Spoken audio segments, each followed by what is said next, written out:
మనం ఉదయాన్నే టీవీ పెట్టగానే తప్పనిసరిగా అన్ని యుద్ధ వార్తలే మనకు ప్రత్యేకంగా వినిపిస్తా ఉన్నాయి. ఎక్కడ చూసినా గూడా గొడవ, గందరగోళాలు. అనేక దేశాల మధ్య నిరంతరం యుద్ధం జరుగుతా ఉంది. ఇండియా చుట్టుపట్ల గూడా కొంచెం రెస్ట్‌లెస్‌గా ఉండేటువంటి పరిస్థితే ఉంది. పాకిస్తాన్ వైపు యుద్ధమే, బంగ్లాదేశ్ వైపు యుద్ధమే జరుగుతా ఉంది. రష్యా దగ్గర యుద్ధం జరుగుతుంది. చాలా చోట్ల ఈ యుద్ధం జరగడమే కాకుండా, ఈరోజో రేపో మూడో ప్రపంచ యుద్ధానికి దారి తీస్తుందా అనేటువంటి స్థితి కనిపిస్తా ఉంది. కాబట్టి ఎట్లా ఉంటుందో మనకు తెలియదు భవిష్యత్తు. ఈ యుద్ధాలు అనేక కారణాలతో జరుగుతాయి దేశాల మధ్య. కానీ విచిత్రం ఏమిటంటే, అన్నిటికంటే అతి దీర్ఘకాలము, అతి ఎక్కువ మంది చనిపోయిన యుద్ధాలు దేనివల్ల జరుగుతున్నాయంటే, కేవలం మత కారణాల వల్లనే జరుగుతా ఉంది. గ్రీస్ దగ్గర దాదాపు 782 సంవత్సరాలు అతి దీర్ఘ యుద్ధం, క్రూసేడ్స్, మత యుద్ధాలు జరిగినాయి. ఎన్ని వేల మంది చనిపోయి ఉంటారో ఊహించుకోండి. కొంచెం లోతుగా పరిశీలిస్తే ఈ మత యుద్ధాలు ఏర్పడడానికి 3 కారణాలు మనకు కనిపిస్తాయి. మొదటిది నాస్తికులకు, ఆస్తికులకు మధ్య జరిగేటువంటి యుద్ధాలు. కొంతమంది దేవుడు ఉన్నాడని చెప్పి నమ్ముతారు. కొంతమంది దేవుడు లేడని చెప్పి వాళ్ళు భావిస్తారు, వాదిస్తారు. కాబట్టి వాళ్ళిద్దరి మధ్య యుద్ధాలు జరుగుతూ ఉంటాయి. పైకి చూడ్డానికి అమెరికాకు, రష్యాకు మధ్య జరిగేటువంటి యుద్ధాలు క్యాపిటలిజం, సోషలిజం మధ్య జరిగినట్లుగా కనిపిస్తాయి. కానీ నిజానికి అవి నాస్తికత్వానికి, ఆస్తికత్వానికి మధ్య జరిగేటువంటి యుద్ధాలే. కాకపోతే రెండవ కారణం, ఒక మతానికి ఇంకొక మతానికి సరిపోదు. ఒకరు చెప్పింది ఇంకొక మతం అంగీకరించరు. దాంతోటి మా మతమే గొప్పది అంటే మా మతమే గొప్పది అని చెప్పి అనుకోవడం వల్ల ఆ గొప్పదనాన్ని చాటుకోవడం కోసం బలవంతంగా యుద్ధాలు చేసి ఒప్పించడం రెండవ కారణం అవుతుంది. వాస్తవానికి ప్రతి మతంలో కూడా కొంత సత్యం ఉంది. అయితే అది సంపూర్ణ సత్యం కాదు. ఆ కొంత సత్యమే నిజమైనదని చెప్పి భావించిన వాళ్ళు మిగిలిన వాళ్ళకి ఏమీ తెలియదని చెప్పి భావించి వాళ్ళని ఒప్పించడం కోసం నయానో భయానో ప్రలోభ పెట్టో ఎప్పటికప్పుడు వాళ్ళు ప్రయత్నం చేస్తూనే ఉంటారు. వెనకటికి ఒక నలుగురు గుడ్డివాళ్ళు ఏనుగు ఎట్లా ఉంటుందో తెలుసుకోవడం కోసం వాళ్ళ హాస్టల్ మేనేజర్ తోటి మ్యూజియంకి పోయి అక్కడ ఏనుగు బొమ్మ ఉంటే ఆయన అక్కడ ఒప్పజెప్పేస్తున్నాడు. ఎవరే బాబు, ఇదే ఏనుగు బొమ్మ, చూడండి, తెలుసుకోండి అని. నలుగురు పుట్టుగుడ్డు వాళ్ళే. వాళ్ళలో ఒకడు తొండం పట్టుకొని చూసి, అయ్యో ఏనుగంటే ఏం లేదు, మన హాస్టల్లో వాడే రోకల్ లాంటిది అని చెప్పి ఒకడన్నాడు. ఇంకొకడు తప్పు తప్పు, నీకు అసలు ఏం తెలియడం లేదు. వాడు కాలు పట్టుకొని చూస్తున్నాడు. ఏనుగంటే మన హాస్టల్లో ఉండే స్తంభం లాంటిది, అది రోకలి కాదు, చాలా పెద్దది అని చెప్పి వాడన్నాడు. ఇంకొకటి చెవి పట్టుకొని తడిపి చూస్తున్నాడు. మీ ఇద్దరికి అసలు ఏమీ తెలియదు, ఏనుగంటే మన హాస్టల్లో వాడే చాటలాగా ఉంటుందని చెప్పి ఒకడన్నాడు. ఇంకొకడు వెనక వైపున తోక పట్టుకొని చూస్తున్నాడు. మీ ముగ్గురు మూర్ఖులే, ఏనుగంటే ఏమనుకున్నారు, ఒక బల్లెం మాదిరిగా ఉంటుంది, అది సన్నగా పొడవుగా సూదిగా ఉంటుంది అని వాడన్నాడు. ఈ నలుగురు చెప్పింది అసత్యమేం కాదు. నలుగురు చెప్పింది నిజమే. కానీ ఎవరిది కూడా సంపూర్ణ సత్యం కాదు. అందువల్ల ప్రతి ఒక్కరు కూడా నాదే సత్యము, నాదే సత్యం అనుకుంటారు. వాళ్ళది సత్యమే, కానీ సంపూర్ణ సత్యం ఈ నలుగురు కూడా తెలియదు. అందువల్ల ఒక మతంతో మరొక మతం నిరంతరం యుద్ధాలు చేస్తూ ఉంటుంది. ఇంకా విచిత్రం ఏమిటంటే, ఒకే మతంలోనే భిన్న సిద్ధాంతాలు ఉంటాయి. ఈ భిన్న సిద్ధాంతాలతోటి ఆ ఒకే మతంలో ఉండినప్పటికీ ఒకరంటే ఒకరికి పడదు. ప్రొటెస్టెంట్లు, క్యాథలిక్స్, అట్లాగే షియాలు, సున్నీలు, దిగంబర్లు, శ్వేతాంబరులు, మనమైతే వైష్ణవము, శాక్తేయము, లేకపోతే శైవము అని మనము నిరంతరం పోట్లాడుతూనే ఉంటాం. వీటి మూడిటి సమస్యలకు కూడా ఒకే ఒక పరిష్కారం ఉంది. ఆ పరిష్కారం ఏమిటంటే సంపూర్ణ సిద్ధాంతము ఆ సంపూర్ణ సిద్ధాంతం ఒకే ఒక్కటి ఉంది, అదే అద్వైత సిద్ధాంతం. అయితే ఆ మాట అద్వైతులు చెప్తే ఇతర మతాల వాళ్ళు ఒప్పుకోరు సరిగదా. మన హిందూ మతంలో కూడా మిగిలిన వాళ్ళు ఒప్పుకోరు, ద్వైతులు విశిష్టాద్వైతులు ఒప్పుకోరు. మామూలు వాళ్ళ మాట అటుంచి పెద్ద పెద్ద ఆచార్యులు కూడా శివుడు గొప్ప విష్ణువు గొప్ప అని చెప్పి ఇప్పుడు కూడా వాదిస్తానే ఉన్నారు. వాళ్ళంతా పెద్ద పెద్ద పీఠాధిపతులే. కాబట్టి ఈ సమస్యని పరిష్కరించడానికి ఒకే ఒక మార్గం ఏమిటంటే, ఈ అద్వైత సిద్ధాంతాన్ని సైంటిస్టులు కనుక ధృవపరిచినట్లయితే అప్పుడు ప్రపంచమంతా చచ్చినట్టుగా అంగీకరిస్తుంది. అందుకనే ఒకప్పుడు అందరూ భూమి బల్లపరుపుగా ఉందని చెప్పినప్పటికీ, మన ఋషులు గుండ్రంగా ఉందని చెప్పినప్పటికీ ఎవరో ఒప్పుకోలేదు. కానీ సైంటిస్టులు ఎప్పుడైతే పైకి పై ఫోటోలు తీసి చూపించినారో అప్పుడు అన్ని మతాల వాళ్ళు, అన్ని ప్రదేశాల వాళ్ళు కూడా భూమి గుండ్రంగా ఉందని చెప్పి ఇప్పుడు అంగీకరిస్తున్నారు. మన అదృష్టం ఏమిటంటే 2022లో ఒక వివిధ దేశాలకు చెందినటువంటి ముగ్గురు ఫిజిక్స్ శాస్త్రవేత్తలు ఏకకాలంలో ఏదైతే శంకరాచార్యుడు చెప్పినాడో బ్రహ్మ సత్యం, జగన్ మిథ్య అని చెప్పినాడో ఆ జగత్ మిథ్య అనే దాన్ని వాళ్ళు ల్యాబొరేటరీలో పరిశీలించి ధృవీకరించినారు. పైగా దానికోసం వాడిన పరికరాలు ఏం పెద్ద గొప్ప పరికరాలు ఏం కావు. సాధారణంగా ఎవరైనా మనం కూడా కావాలనుకుంటే ఇంట్లో తయారు చేసుకొని ఈ పరీక్షను మనం చేసుకోవచ్చు.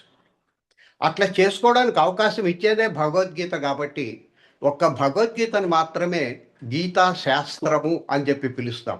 మిగిలిన ఏ ఆధ్యాత్మిక గ్రంథానికి ఈ గౌరవం లేదు. ఎందుకంటే అది పూర్తిగా సైన్స్తో నిండినది. సైన్స్ అంటే ఎప్పుడైనా ఎక్కడైనా సరే నిరూపించడానికి అవకాశం ఉండేదని చెప్పారు. శంకరాచార్యుడు 8వ శతాబ్దంలోన కేవలం సిద్ధాంతపరంగా మిగిలినటువంటి అన్ని సిద్ధాంతాలను ఓడించి, అన్ని మతాలను కూడా ఓడించి ఒక అద్వైతం మాత్రమే శాశ్వతమైనది, సంపూర్ణమైనది అని చెప్పి నిరూపించి ఆ రోజుల్లో ఆయన స్థాపించినాడు. అయితే కాలక్రమేణా ఇప్పుడు ఆధునిక కాలం వచ్చిన తర్వాత మళ్ళీ తిరిగి దాంట్లో శాఖోపశాఖలు ఏర్పడి ఈ అద్వైతానికి అనువుగా ద్వైతము, విశిష్టాద్వైతం ఇట్లాంటివన్నీ కూడా మళ్ళీ కొత్త కొత్తవి పుట్టుకొచ్చినాయి. వచ్చినా పర్వాలేదు, అవి ఏమాత్రము దేవుడు అంటే భయం భక్తి లేని వాళ్ళని దేవుడి దగ్గర తీసుకురావడానికి ఉపయోగపడ్డంత వరకు మంచిదే. కానీ అదే సరైన సిద్ధాంతం మళ్ళీ అద్వైత సిద్ధాంతం సరైనది కాదు అనే వాదన దగ్గరికి దారి తీయడం అనేది చాలా విచారకరమైన అంశం. అయితే వీటన్నిటిని కూడా పక్కకు పెట్టి ఈ 2022లో ముగ్గురు శాస్త్రవేత్తలు ఫిజిక్స్లో నోబెల్ బహుమతి తీసుకున్నారు.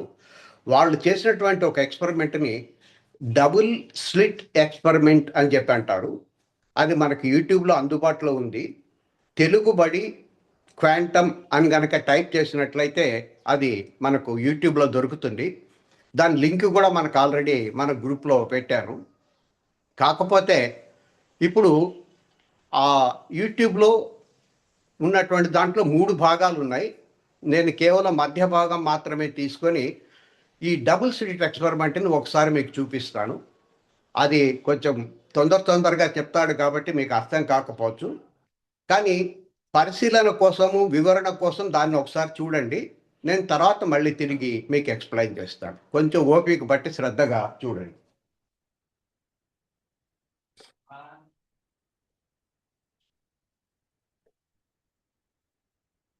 పూర్తిగా మారిపోతుంది.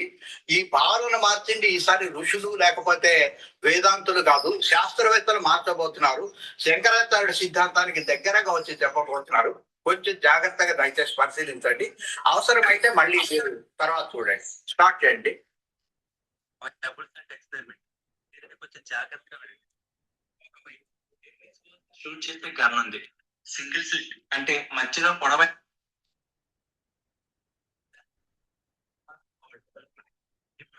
నుండి టెన్నిస్ బాల్స్ ని షూట్ చేశాను అనుకోండి, అప్పుడు ఏమవుతుంది, చాలా ఇప్పుడు నీటి కన్నా ఎక్కువ వేవ్స్ ఉండే వాటర్ వేవ్స్ ని పంపినప్పుడు ఏర్పడిన ఇంటర్ఫీరెన్స్ ప్యాటర్న్ ఏర్పాటు చేశాయి. కానీ మనం జాగ్రత్తగా దయచేసి పరిశీలించండి. అవసరమైతే మళ్ళీ తర్వాత చూడండి. స్టార్ట్ చేయండి. డబుల్ స్లిట్ ఎక్స్పెరిమెంట్, దీనిని కొంచెం జాగ్రత్తగా వినండి. ఒకవైపు టెన్నిస్ బాల్స్ ని షూట్ చేసే గన్ ఉంది. సింగిల్ స్లిట్ అంటే మధ్యలో పొడవైన రంధ్రం ఉన్నటువంటి ఒక బోర్డు వంటిది ఉంది. దానికి వేరొక వైపు మరొక గోడ ఉందనుకోండి. ఇప్పుడు ఈ వైపు నుండి టెన్నిస్ బాల్స్ ని షూట్ చేసామనుకోండి, అప్పుడు ఏమవుతుంది, చాలా వరకు బాల్స్ మధ్యలో ఉన్న బోర్డుకి తగిలి ఆగిపోతాయి. కానీ కొన్ని మాత్రం మధ్యలో ఉన్న గ్యాప్ ద్వారా వెళ్లి అటువైపు ఉన్న గోడకి తగులుతాయి. అలా తగిలినప్పుడు అక్కడ ఒక మార్క్ ఏర్పడితే అది ఈ విధంగా ఒక ప్యాటర్న్ లా ఉంటుంది. సరే, ఇప్పుడు మధ్యలో సింగిల్ స్లిట్ ని కాకుండా డబుల్ స్లిట్ ని పెడితే 2 ప్యాటర్న్స్ కనిపిస్తాయి. అంటే ఇప్పుడు ఈ టెస్ట్ ని మనం పార్టికల్స్ తో చేసినట్టు అనమాట. నెక్స్ట్ ఇదే టెస్ట్ ని వేవ్స్ తో చేద్దాం. ఇప్పుడు నీటిలో వేవ్స్ ని సింగిల్ స్లిట్ ద్వారా పంపి చూద్దాం. ఇప్పుడు అలలు మధ్యలో ఉన్న స్లిట్ ద్వారా ప్రయాణించి వెనక ఉన్న స్క్రీన్ మీద సింగిల్ లైన్ ని ఫామ్ చేస్తాయి. కానీ మధ్యలో డబుల్ స్లిట్ ని పెట్టి వేవ్స్ ని పంపినప్పుడు ఆ డబుల్ స్లిట్ ద్వారా ప్రయాణించిన వేవ్స్ అనేవి రెండుగా మారి అటువైపు ఒకదానితో ఒకటి కలుసుకోవడం వల్ల స్క్రీన్ మీద ఈ విధమైన 2 కన్నా ఎక్కువ లైన్స్ ఉండే ఇంటర్ఫియరెన్స్ ప్యాటర్న్ ఏర్పడుతుంది. ఇప్పుడు ఇదే టెస్ట్ ని శాస్త్రవేత్తలు క్వాంటం లెవెల్లో ఎలక్ట్రాన్స్ ని పంపి చూశారు. ముందుగా సింగిల్ స్లిట్ ద్వారా ఎలక్ట్రాన్స్ పంపినప్పుడు టెన్నిస్ బాల్స్ లాగానే సింగిల్ లైన్ లో ప్యాటర్న్స్ ఫామ్ చేశాయి. ఇక్కడ వరకు బాగానే ఉంది. కానీ అదే డబుల్ స్లిట్ ద్వారా ఎలక్ట్రాన్స్ పంపినప్పుడు కూడా 2 లైన్స్ తో కూడిన ప్యాటర్న్ ఫామ్ అవ్వాలి కదా, కానీ అవ్వలేదు. పార్టికల్ రూపంలో ఉండే ఎలక్ట్రాన్స్ డబుల్ స్లిట్ ద్వారా పంపినప్పుడు వెనక 2 కన్నా ఎక్కువ లైన్స్ ఉండే వాటర్ వేవ్స్ ని పంపినప్పుడు ఏర్పడిన ఇంటర్ఫీరెన్స్ ప్యాటర్న్ ఏర్పాటు చేశాయి. కానీ మనం పంపిన ఎలక్ట్రాన్స్ అనేవి పార్టికల్స్ కదా, మరి వేవ్స్ కి సంబంధించిన ప్యాటర్న్ ఎందుకు వచ్చింది అనేది శాస్త్రవేత్తలకు అర్థం కాలేదు. అంటే ఇక్కడ పార్టికల్స్ గా పంపిన ఎలక్ట్రాన్స్ అనేవి డబుల్ స్లిట్ దగ్గరికి వెళ్ళేసరికి వేవ్స్ లా మారి మనం పంపిన ఒకే ఎలక్ట్రాన్ ఒకే సమయంలో ఆ 2 మార్గాల ద్వారా ప్రయాణించి వైపు ఒకదానితో ఒకటి కలుసుకుని వేవ్స్ కి సంబంధించిన ప్యాటర్న్స్ ని ఏర్పరుస్తున్నాయని శాస్త్రవేత్తలు గుర్తించారు. అయితే ఇది ఎలా సాధ్యమవుతుంది అనేది సైంటిస్టులకు అర్థం కాలేదు. దానితో ఆ డౌట్ ని క్లియర్ చేయడం కోసమని ఎలక్ట్రాన్ డబుల్ స్లిట్ గుండా పాస్ అవుతున్నప్పుడు ఏం జరుగుతుందో గుర్తించడానికి అక్కడ ఒక డిటెక్టర్ ని పెట్టారు. అయితే ఈసారి శాస్త్రవేత్తలు ఒక దిమ్మ తిరిగే విషయాన్ని కనుగొన్నారు. అది ఏంటంటే, డిటెక్టర్ లేనప్పుడు పంపిన ఎలక్ట్రాన్స్ అనేవి పార్టికల్ రూపం నుండి వేవ్స్ గా మారి డబుల్ స్లిట్ ద్వారా ప్రయాణించి ఈ విధమైన ప్యాటర్న్స్ ని ఏర్పరిచాయి కదా. కానీ ఈసారి డిటెక్టర్ ని పెట్టినప్పుడు మాత్రం ఎలక్ట్రాన్లు వేవ్స్ రూపంలో మారకుండా నార్మల్ గా పార్టికల్స్ రూపంలోనే ప్రయాణించి మనం ముందు ఏదైతే టెన్నిస్ బాల్స్ ఏర్పరిచిన ప్యాటర్న్ ఉందో ఆ ప్యాటర్న్ వచ్చింది. అంటే ఏ డిటెక్టర్ లేనప్పుడేమో వేవ్స్ లా ప్రయాణించి డిటెక్టర్ ద్వారా అబ్జర్వ్ చేసినప్పుడు నార్మల్ గా పార్టికల్స్ లా ప్రవర్తిస్తున్నాయి. మళ్ళీ అక్కడ ఉన్న డిటెక్టర్ ని తీసివేసి ఎలక్ట్రాన్స్ ని పంపినప్పుడు అవి మళ్ళీ వేవ్స్ కి సంబంధించిన ప్యాటర్న్స్ ని ఏర్పరుస్తున్నాయి. అంటే వాటిని ఎవరు గమనిస్తున్నారనే విషయం ఈ ఎలక్ట్రాన్స్ కి తెలిసే అవి ఎలా తమ రూపాన్ని మార్చుకుంటున్నాయనే విషయాన్ని శాస్త్రవేత్తలు గుర్తించారు. అసలు ఎవరో తానని గమనిస్తున్నారనే విషయం ఎలక్ట్రాన్స్ కి ఎలా తెలుస్తుంది? నిజంగా ఇది ఒక అద్భుతం కదా. ఇలాంటిదే క్వాంటం ప్రపంచంలో ఆశ్చర్యం కలిగించే మరొక విషయం ఉంది. అదేమిటంటే క్వాంటం ఎంటాంగిల్మెంట్. అంటే 2 పార్టికల్స్ ఒకేసారి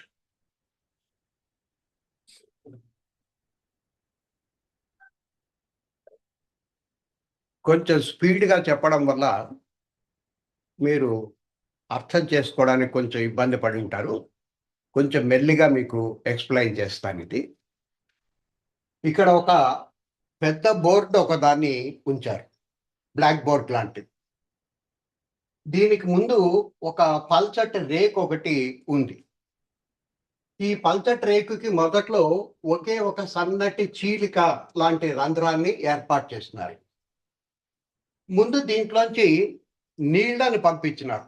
లేక ప్రవాహాన్ని, లేక శక్తిని పంపించినారు. మనం అప్పుడప్పుడు సైకిళ్ళ మీద పేర్లు కొట్టడం కోసం స్ప్రే పెయింట్ వేస్తుంటారు, అట్లాంటిది.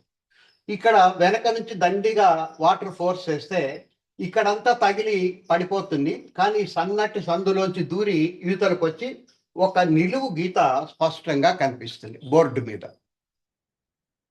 తర్వాత సన్నటి ఇసుక లాంటిది, ఎలక్ట్రాన్స్ ని సన్నటి ఇసుక లాంటిది. గుర్తుపెట్టుకోండి, ఇది పదార్థం. ఇంతకుముందు పంపించిందేమో ద్రవము లేక శక్తి. ఇప్పుడు పదార్థాన్ని, ఇసుక ధూళిని మళ్ళీ పంప్ చేసినారు. ఇక్కడి నుంచి చేస్తే ఒకే ఒక గీత వచ్చింది. ఈసారి ఏం చేస్తున్నారంటే ఈ రేకుకి రెండవ చిన్న చిల్లుని రంధ్రాన్ని ఏర్పాటు చేస్తున్నారు. అందుకని దీన్ని డబుల్ స్లిట్ అంటారు. 2 రంధ్రాలు ఉన్నాయి కాబట్టి డబుల్ స్లిట్ అంటారు. ఇప్పుడు మళ్ళీ దీంట్లోంచి నీళ్లను పంపించినారు. ముందుగా నీళ్లను పంపిస్తే ఏమైందంటే 2 గీతలు ఏర్పడాల్సింది. ఎందుకంటే ఇక్కడ 2 కన్నాలు ఉన్నాయి కాబట్టి 2 గీతలు ఏర్పడాల్సింది. అయితే 2 గీతలు ఏర్పడమే కాకుండా దానికి అటుపక్కన ఇటుపక్కన కూడా మళ్ళీ సన్నని గీతలు ఏర్పడ్డాయి. ఇట్లా ఎందుకు ఏర్పడ్డాయి అంటే శాస్త్రవేత్తలు చెప్పిన సమాధానం ఏమిటంటే, ఒక చెరువులో ఒక రాయిని గనక మనం వేసినట్లయితే ఇక్కడ తరంగం అనేది స్టార్ట్ అవుతుంది. ఇది క్రమక్రమంగా విస్తరిస్తుంది ఒకే రాయి వేసినప్పుడు.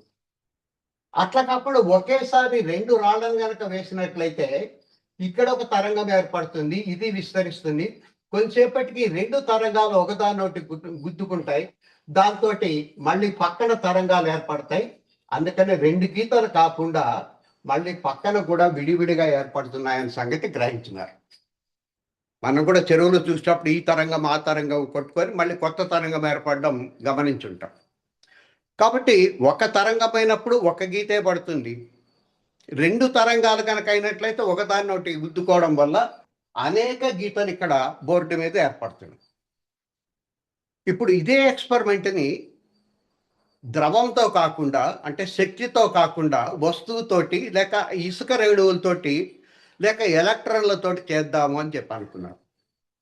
దాంట్లో కనుక్కోవడానికి ఏముంది, ఎలక్ట్రాన్ అంటే వస్తువు కదా, ఇసుక అంటే వస్తువు కదా, కాబట్టి 2 గీతలే వస్తాయి అని చెప్పి అన్నారు ఒక శాస్త్రవేత్త.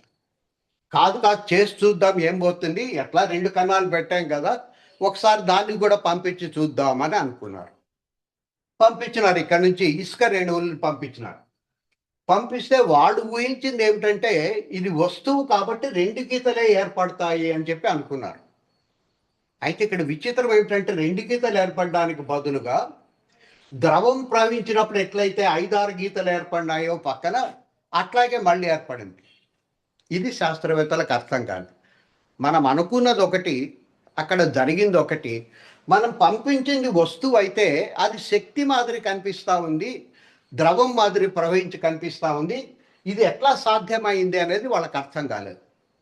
అందుకని దాన్ని అర్థం చేసుకోవడం కోసం ఈ పంపించడానికి ముందే ఒక చిన్న డిటెక్టర్ని, ఒక కన్ను లాంటి దాన్ని ఏర్పాటు చేస్తున్నాం. ఏర్పాటు చేసి దీంతో పరిశీలన మొదలుపెట్టినారు. ఈ డిటెక్టర్ని ఆన్ చేసి మళ్ళీ ఇసుకని పంపించినారు. పంపిస్తే ఈసారి విచిత్రంగా 2 గీతలు మాత్రమే వచ్చినాయి. అరే ఇదేంటి, ఇందాక అనేక గీతలు వచ్చినాయి, డిటెక్టర్ను పెట్టగానే 2 గీతలు వచ్చినాయి అని డిటెక్టర్ని మళ్ళీ ఆఫ్ చేసినారు. ఆఫ్ చేసి మళ్ళీ ఇసుకని పంపించినారు. పంపిస్తే మళ్ళీ అనేక గీతలు వచ్చినాయి. ఇది శాస్త్రవేత్తలకి ఇప్పుడు కూడా అంతుపట్టినటువంటి విషయం. అయితే ఇక్కడ మనం చాలా ఇసుక రేణువులు ఒకేసారి పంపిస్తున్నాం కాబట్టి ఇట్లా జరుగుతుందేమో, ఒక్కొక్క ఇసుక రేణువుని పంపించి మొదలుపెట్టి చూద్దామని చెప్పి అనుకొని పంపించినారు. పంపించినప్పుడు కూడా డిటెక్టర్ ఉంటేనేమో 2 గీతలే వస్తున్నాయి, డిటెక్టర్ లేకపోతేనేమో అనేక గీతలు వస్తున్నాయి. అంటే డిటెక్టర్ ఉన్నప్పుడేమో వస్తువు మాదిరే ప్రవర్తిస్తుంది, డిటెక్టర్ని ఆఫ్ చేసినట్లయితే వస్తువు శక్తి మాదిరిగా, ద్రవం మాదిరిగా ప్రవర్తిస్తుంది అని చెప్పి తెలుసుకున్నారు. ఇది ఎక్కడ జరుగుతుంది ఈ పొరపాటుని తెలుసుకోవడం కోసం వాళ్ళు ఈ డిటెక్టర్ని ఈసారి ఇక్కడ ఈ ప్రాంతంలో పెట్టారు. అంటే దాదాపు ఆ బ్లాక్ బోర్డు తగిలేటువంటి స్టేజ్ దగ్గర పెట్టి మళ్ళీ పరిశీలన చేసినారు. మళ్ళీ అదే రిజల్టే. డిటెక్టర్ ఆన్ చేస్తేనేమో అది వస్తువుగా మారి కనిపిస్తుంది, డిటెక్టర్ ఆఫ్ చేస్తేనేమో అది శక్తి కింద మారి కనిపిస్తుంది. ఈసారి ఇట్లా కాదు, వెనక పెట్టి ఇంకొంచెం దూరం బ్లాక్ బోర్డుకి వెనక పెట్టి కొంచెం సేపు అయిన తర్వాత, అంటే ముందుగా ఇసుకని పంపిస్తూ ఉండి కొంచెం సేపు అయినాక డిటెక్టర్ని ఆన్ చేద్దాం, అప్పుడేం జరుగుతుందో చూద్దాం అనుకున్నారు. వాళ్ళేం ఊహించినారంటే ముందుగా మనం నేరుగా ఇసుకని పంపిస్తూ ఉందాము, డిటెక్టర్ ఇంకా ఆన్ చేయలేదు కాబట్టి అది అనేక గీతల కింద మారి కనిపిస్తుంది, లేక అది వస్తువు మాదిరి కాకుండా శక్తి మాదిరిగా కనిపిస్తుంది, కొంతసేపు అయిన తర్వాత దీన్ని ఆన్ చేద్దామని అనుకున్నారు. అప్పుడేం జరుగుతుందో చూద్దాం అనుకున్నారు. విచిత్రం ఏమిటంటే దానికి కాసేపట్లో డిటెక్టర్ ఆన్ చేయబోతున్నారు సంగతి తెలిసినట్లుగానే ఇక్కడికి ఇసుక పంపించినప్పుడు అది శక్తి మాదిరిగా అనేక గీతలు చేయడానికి బదులు వస్తువు మాదిరిగా 2 గీతలు మాత్రమే తయారు చేసింది. దాంతో ఈరోజు శాస్త్రవేత్తలు తలలు పట్టుకొని కూర్చున్నారు. వాళ్ళు చదివిన భౌతిక శాస్త్రం అంతా పక్కకు పెట్టాల్సిన పరిస్థితి ఏర్పడింది. ఇది అర్థం కాని మిస్టీరియస్ పరిస్థితి వాళ్ళకి ఇప్పుడు ఈరోజు తలెత్తి. ఇక్కడ సమస్య ఏమిటంటే డిటెక్టర్ పెట్టినప్పుడేమో ఒక మాదిరి ప్రవర్తిస్తుంది, డిటెక్టర్ తీసేసినట్లయితే ఇంకొక మాదిరి ప్రవర్తిస్తుంది. దీన్నే అబ్జర్వర్ ఎఫెక్ట్ అని చెప్పి పిలుస్తారు. అంటే ఎవరైనా పరిశీలిస్తున్నప్పుడు వచ్చే మార్పుని, అబ్జర్వ్ చేస్తున్నప్పుడు వచ్చే మార్పుని అబ్జర్వర్స్ ఎఫెక్ట్ అని చెప్పి పిలుస్తారు. ఉదాహరణకి మన స్కూల్కి డిఓ వస్తున్నాడు అని చెప్పి ముందుగా తెలిసింది అనుకోండి, మనం అంతా గదులన్నీ శుభ్రంగా చేసేసి జెండాలు తోరణాలు అన్నీ కట్టి శుభ్రంగా క్లాస్ రూమ్లన్నీ నీట్గా పెట్టి అందరు కొత్త డ్రెస్సులు వేసుకొని వస్తారు. ఎందుకంటే ఆయన వస్తున్నాడని చెప్పి తెలుసు కాబట్టి. ఆయన చెప్పా పెట్టకుండా వచ్చినాడు అనుకోండి, స్కూల్ పరిస్థితి ఎట్లా ఉంటుందంటే అట్లా ఉంటుంది. అట్లాంటి అబ్జర్వర్ ఎఫెక్ట్ వల్ల జరుగుతుంది అని చెప్పి కొంతమంది వాదించినారు.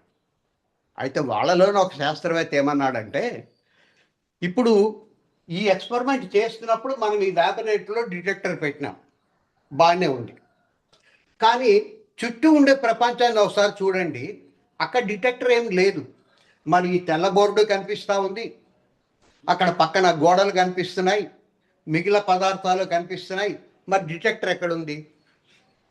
పైగా వస్తువు అంటే మనం జడ పదార్థం అనుకుంటున్నాం. జడ పదార్థం అంటే తెలివితేటలు లేనిది. ఒకవేళ శక్తి నుంచి వస్తువు తయారైందని చెప్పి మనం అంగీకరించినప్పటికీ శక్తి కూడా జడ పదార్థమే. కాబట్టి ఇది శక్తిగా మారుతుంది, వస్తువుగా మారుతుంది, అటు ఇటు మారుతుంది. కానీ రెండు జడ పదార్థాలే. జడ పదార్థం అయినప్పటికీ ఇక్కడ పక్కన ఒక డిటెక్టర్ని పెట్టి కొంతసేపు అయిన తర్వాత దీన్ని ఆన్ చేద్దాము అని చెప్పి మనం అనుకున్నది కూడా అదేదో బాగా తెలివితేటలు ఉండే వ్యక్తి మాదిరి, అంతేకాదు భూత భవిష్యత్తు వర్తమానాలు తెలిసిన వ్యక్తి మాదిరి ఎట్లా ప్రవర్తించుతుంది అన్నది శాస్త్రవేత్తలకి ఇప్పుడు కూడా అంతుపట్టినటువంటి అంశం. దీంతో ఏది ఉండడం వల్ల ఒక వస్తువు శక్తిగా మారి కనిపిస్తుంది, ఏది తీసేసినట్లయితే తిరిగి అది శక్తి కింద మారిపోతుంది చెప్పి తెలుసుకోవడం కోసం ప్రయత్నాలు చేస్తున్నారు. ఈ లోపల ఒక సిద్ధాంతాన్ని అయితే ప్రపంచానికి వాళ్ళు చెప్పినారు. అదేమిటంటే, మనము చూస్తూ ఉండడం వల్ల శక్తి వస్తువుగా మారి కనిపిస్తుంది. మనం చూడడం గనక మానేసినట్లయితే తిరిగి అది శక్తి కింద మారిపోతుంది. దీని అసలు రూపం ఎప్పుడు కూడా శక్తే, కానీ ఎవరన్నా చూస్తున్నారంటే మాత్రం వస్తువు కింద మారి కనిపిస్తుంది, చూడకపోతే తిరిగి శక్తి కింద మారిపోతుంది అని చెప్పి ఒక సూత్రాన్ని తయారు చేసినారు. అయితే దాన్ని కొంతమంది శాస్త్రవేత్తలు మళ్ళీ ఖండించినారు. అయితే ఇప్పుడు నేను చంద్రుడిని చూడడం లేదు, నేను చూడకపోయినంత మాత్రం చంద్రుడు అక్కడ ఉండడా అని చెప్పి కొంతమంది ఖండించినారు. మరికొంతమంది అసలు చూస్తున్నది ఏమిటి అని అంటే ఈ వస్తువు కాదు, శక్తి కూడా కాదు, ఇంకొకటి ఏదో ఉంటుంది అని చెప్పి వాళ్ళ అనుమానాన్ని వ్యక్తం చేసినారు. ఆ ఒక్కటి ఏమిటనేది వాళ్ళకి ఇంకా దొరకలేదు, కానీ మనకు తెలుసు. ఆ ఒక్కటి ఏమిటంటే చైతన్యం. మనకు తెలుసు, మనం దేన్నైతే పరమాత్మ అని చెప్పి పిలుస్తామో ఆ పరమాత్మలో రెండు అంశాలు ఉన్నాయని చెప్పి తెలుసు. ఒకటి చైతన్యము లేక జ్ఞానము, మరొకటి శక్తి. ఈ శక్తే చివరికి వస్తువుల కింద మారుతుంది. ఇప్పుడు శాస్త్రవేత్తలు గమనించింది ఏంటంటే, ఎవరన్నా చూస్తున్నప్పుడేమో శక్తి వస్తువుగా మారి కనిపిస్తుంది, చూడకపోతే తిరిగి అది శక్తి కింద మారిపోతుంది.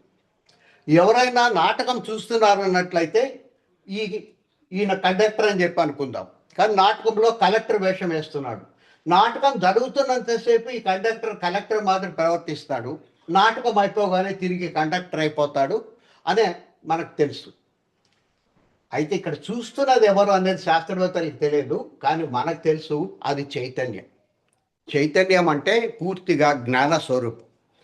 అది ఎక్కడ ఉంటుంది అంటే అంతటా ఉంటుంది, అది లేని చోటంటూ ఎక్కడా లేదు. కాబట్టే ఈ చైతన్యము ప్రతి మిల్లీమీటర్లో ఆక్రమించి ఉండడం వల్ల, మనకు కంటికి కనపడకపోవడం వల్ల, దాని ప్రభావం చేతనే శక్తి అంతా కూడా వస్తువుగా మారి ప్రపంచంగా మారి మనకు కనిపిస్తుంది అన్న సంగతి మన ఋషులకు ఎప్పుడో తెలుసు. కానీ శాస్త్రవేత్తలకు ఇంకా ఎందుకు తెలియలేదంటే ఈ చైతన్యము అనే దాన్ని వాళ్ళు ఇంకా గట్టిగా పట్టుకోలేకపోతున్నారు. ఈ చైతన్యం ఎక్కడ ఉంటుంది, ఎట్లా ఉంటుంది అనేది తెలుసుకోవడానికి వాళ్ళకి ఒక నిర్ధారణమైనటువంటి సిద్ధాంతం ఇంకా ఇంతవరకు రాలేదు. ప్రస్తుతానికి 125 సిద్ధాంతాలు ఉన్నాయి చైతన్యం గురించి. మనమేమో చైతన్యం అంటే మనకు అర్థమవుతుంది అది జ్ఞానము అని చెప్పి, కానీ వాళ్ళు ఇంగ్లీష్లో దానికి సరైన పదం లేక కాన్షియస్నెస్ అని చెప్పి అనుకుంటున్నారు. చైతన్యాన్ని కాన్షియస్నెస్ అంటే మేల్కొని ఉండడం అని చెప్పి అర్థం. ఒక మనిషి స్పృహ తప్పిపోయినట్లయితే అన్కాన్షియస్ అని చెప్పి మనం పిలుస్తాం. కాబట్టి వాళ్ళు స్పృహలో ఉండడము లేకపోవడం అనే అర్థంతో దాన్ని ఉపయోగిస్తున్నారు. కానీ నిజమైన చైతన్యం అంటే ఏమిటి, నిజమైన జ్ఞానం అంటే ఏమిటి, ఆ జ్ఞానంలో కూడా ప్రపంచానికి సంబంధించిన జ్ఞానం అంటే ఏమిటి, పరమాత్మకు సంబంధించిన జ్ఞానం అంటే ఏమిటి అనేది ఇంకా శాస్త్రవేత్తలు ఇప్పుడు ప్రస్తుతం పరిశోధనలో ఉన్నారు. నిన్న 2025లో నోబెల్ బహుమతి తీసుకున్న ఫిజిక్స్ శాస్త్రవేత్తలు కూడా దీని గురించి కొంత అవగాహన కల్పించినందుకు వాళ్ళకు నోబెల్ బహుమతి ఇవ్వడం జరిగింది. అంటే చాలా కొద్ది కాలంలోనే శాస్త్రవేత్తలు అందరూ కలిపి ఈ ప్రపంచం అంతా కూడా మిథ్య, ఆ వెనక ఉండేటువంటి ఒక పరమాత్మ లేక చైతన్యం అనేది దీన్ని చూస్తూ ఉండడం వల్ల ఇదంతా కూడా జరుగుతుంది అని చెప్పి వాళ్ళు ఎక్స్ప్లెయిన్ చేయబోతున్నారు. అయితే ఈ సిద్ధాంతాన్ని కొంతమంది ఎందుకు అంగీకరించడం లేదంటే, కేవలం చూస్తూ ఉంటే సరిపోతుంది, అన్నీ జరిగిపోతాయా, ఏదో ఒక కష్టపడాలి, క్రియ అంటూ చేయాలి కదా, అది చేయకుండా ఎట్లా జరుగుతుంది అని చెప్పి కొంతమంది అడుగుతున్నారు. దానికి మరికొంతమంది శాస్త్రవేత్తలు ఏం చెప్పినారంటే, ఒక అయస్కాంతం దగ్గరికి చిన్న ఇనుప రేకును గనక తీసుకొని వచ్చినట్లయితే అది అటు ఇటు కదులుతుంది, అయస్కాంతం కదలాల్సిన అవసరం లేదు. కానీ దాని సన్నిధానంలోకి వచ్చినట్లయితే, దాని సమీపంలోకి వచ్చినట్లయితే దిక్సూచి ఎట్లయితే అటు ఇటు గర్రని తిరుగుతుందో అట్లాగే జరుగుతుంది. ఈయనకు ఉండేటువంటి శక్తి ఎటువంటిదంటే, ఆయన తలచుకుంటే చాలు అవంతట అవే సమకూడి జరిగిపోతూ ఉంటాయి. ప్రత్యేకంగా తయారు చేయాల్సిన అవసరం లేదు. తన ఆధీనంలో ఉండే శక్తి సహాయంతో వస్తువులను తయారు చేసి వాటిని ఏది ఎక్కడ ఉంచాలో చూసి వాటన్నిటిని నడిపించేటువంటి ప్రజ్ఞ ఆయనకుంది. అందుకే ప్రజ్ఞానం బ్రహ్మ అని చెప్పి మరొక మహావాక్యం మనకు తెలియజేస్తుంది. ఈ బ్రహ్మ లేక ఈ చైతన్యము ఎప్పుడు కదలదు. ఆయన కదలలేడు కూడా, ఎందుకంటే అంతటా ఆక్రమించి ఉన్నాడు. ఇప్పుడు ఇంకా కదలడానికి ఆయనకు స్థలం అంటూ లేదు కాబట్టి ఎటు కదలలేడు. ఆయన కదలడు. కానీ ఒక ట్యాక్సీ డ్రైవర్ ఎట్లయితే ట్యాక్సీలో కూర్చొని తను కదలకుండా కూర్చొని ట్యాక్సీని నడిపిస్తూ ఉంటాడో, అట్లాగే ఆయన ఈ ప్రపంచాన్ని అంతా కూడా నడిపిస్తూ ఉంటాడు అనేది మన ఋషులు చెప్పినటువంటి వాదం.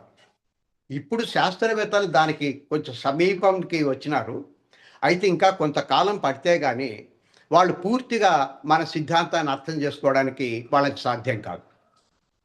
అయితే ఇది ఇట్లా ఉండగా ఇంకొక కొత్త సిద్ధాంతం, వాస్తవానికి మన శాస్త్రవేత్తలు చెప్పింది ఇది పాత సిద్ధాంతమే, ఇంకొక కొత్త సిద్ధాంతం ఈ మధ్య తెర మీదకి వచ్చింది. అది కూడా ఈ అద్వైత సిద్ధాంతాన్ని బలపరిచేటువంటి సిద్ధాంతమే. దాన్ని కూడా ఒకసారి ఇప్పుడు పరిశీలిద్దాం.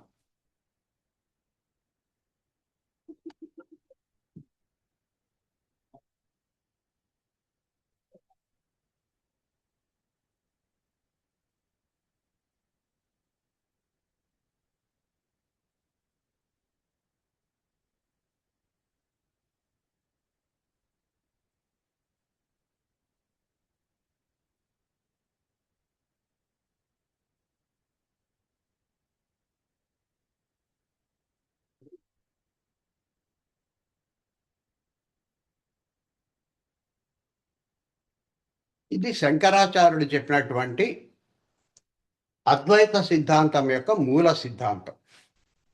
ఆయన ఏం చెప్పాడంటే, బ్రహ్మ సత్యం.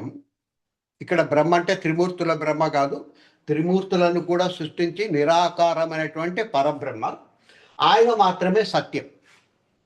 మరి మనకు కనిపించేటువంటి జగత్తు ఆయన నుంచే వచ్చింది, అది కూడా తాత్కాలికమే.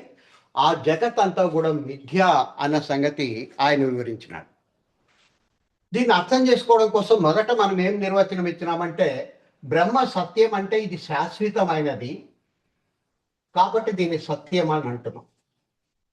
అయితే జగత్తుని మిథ్య అని ఎందుకు అంటున్నామంటే, ఇది నిజం కాదు, సత్యం కాదు, నిజం మాత్రమే. కాబట్టి సత్యం అంటే శాశ్వతంగా ఉండేది, నిజం అంటే జనించి గతించేది.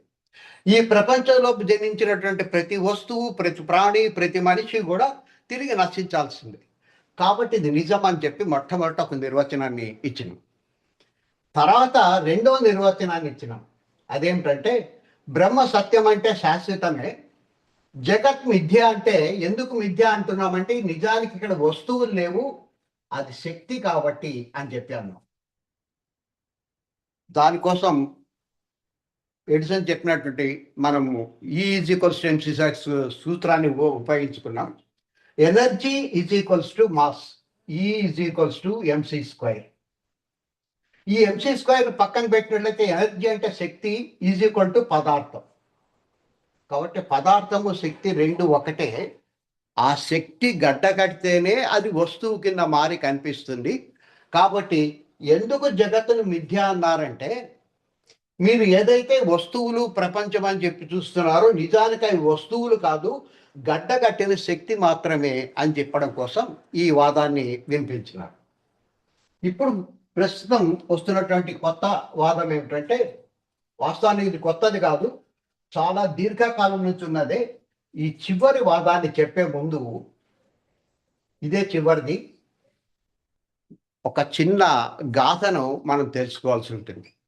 ఇది కథ కాదు, నిజంగా జరిగింది కాబట్టి గాథ.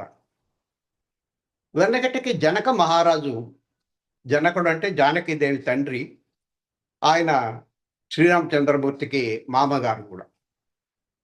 ఈ జనక మహారాజు మాత్రమే కాదు, నిరంతరం పరమాత్మ కోసం అన్వేషణ కూడా చేస్తూ ఉన్నాడు. అందుకే ఆయనకు రాజర్షి అని పేరు. అంటే రాజుగా ఉంటేనే ఋషిగా పరమాత్మ కోసం ప్రయత్నం చేస్తున్నాడు కాబట్టి రాజర్షి అంటున్నాడు. తర్వాత ఆయన మహర్షి కింద మారుతాడేమో తెలియదు, కానీ దానికోసం నిరంతరం ఆయన ప్రయత్నం చేస్తూ ఉన్నాడు. ఇట్లా ఉండగా ఒకరోజు రాత్రి దాదాపు 1 గంట ప్రాంతంలో చుట్టూ కోలాహలంగా అలజడి వినిపించింది. తలుపులు దబదబా బాతున్నారు.